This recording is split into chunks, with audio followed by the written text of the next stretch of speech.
Oke, selamat datang kembali. Hari ini kita bakal menyelami kisah salah satu penguasa lautan yang paling legendaris sekaligus paling mengerikan. Dia adalah sang penguasa tujuh samudra yang bangkit dari kematian. Ya, inilah kisah tentang Bane, sang raja beku. Kematian pun tidak bisa menghentikan ambisi seorang bajak laut. Kalimat ini bukan cuma sekedar omong kosong loh, ini adalah inti dari seluruh hidup Bane. Sebuah pernyataan tegas kalau kematian itu ya cuma rintangan kecil aja buat ambisinya yang emang gak ada batasnya. Nah, untuk benar-benar ngerti siapa itu Bane, kita harus lihat lawannya dulu. Jadi, di lautan utara yang beku itu, ada dua kekuatan besar yang saling bertolak belakang. Di satu sisi, ada Franco, sang pelindung Noxgal. Dan di sisi lainnya, ada Bane si penjara tanpa ampun. Mereka ini udah kayak hitam dan putih dalam sebuah perang abadi. Jadi, siapa sih Bane sebelum dia jadi monster kayak sekarang? Yuk kita mundur sedikit ke masa kejayaannya. Waktu dia masih seorang manusia. Coba deh kalian bayangin, ada seorang kapten yang saking berkuasanya, saking ditakutinya, sampai seluruh tujuh samudra itu tunduk di bawah armadanya, Black Shark. Buat dia, lautan itu bukan misteri yang harus dihormati. Enggak, lautan itu jelma peti harta karun raksasa yang siap dia jarah sesuka hatinya. Tapi ya, seperti biasa, kesombongan itu selalu datang sebelum kehancuran. Ambisinya yang gak terkendali itu membawa dia mencari kekuatan kuno, tapi pencarian itu malah menjebaknya dalam badai sihir yang dahsyat banget. Armadanya, si Black Shark, tenggelam, dan Bane pun ikut tenggelam bersamanya seharusnya. Ini jadi akhir ceritanya kan?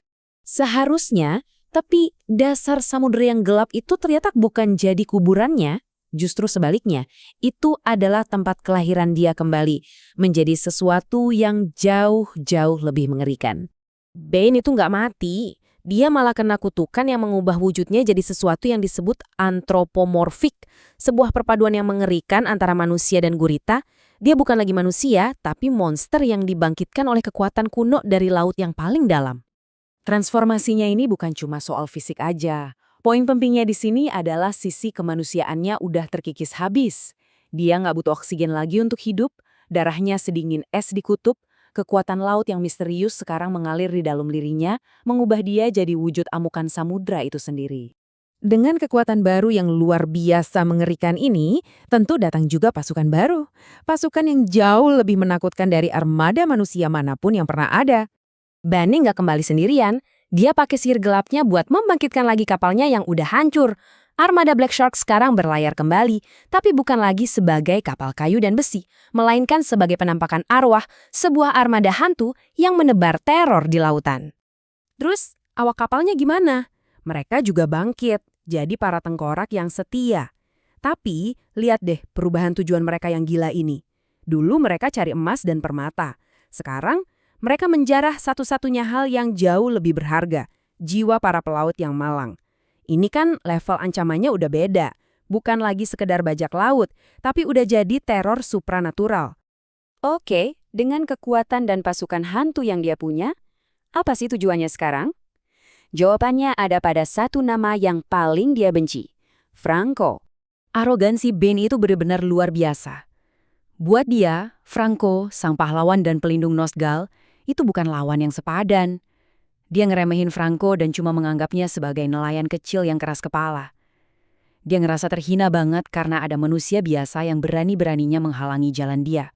Tapi ini bukan sekedar amarah buta loh. Bane itu ahli strategi yang dingin. Coba lihat rencananya yang sangat terstruktur buat menghancurkan Nosgal. Dia nggak cuma mau menghancurkan rumah Franco, dia mau merebut pelabuhan strategisnya dan mengubahnya jadi pusat kerajaan barunya. Sebuah pesan untuk seluruh dunia kalau sang raja laut telah kembali.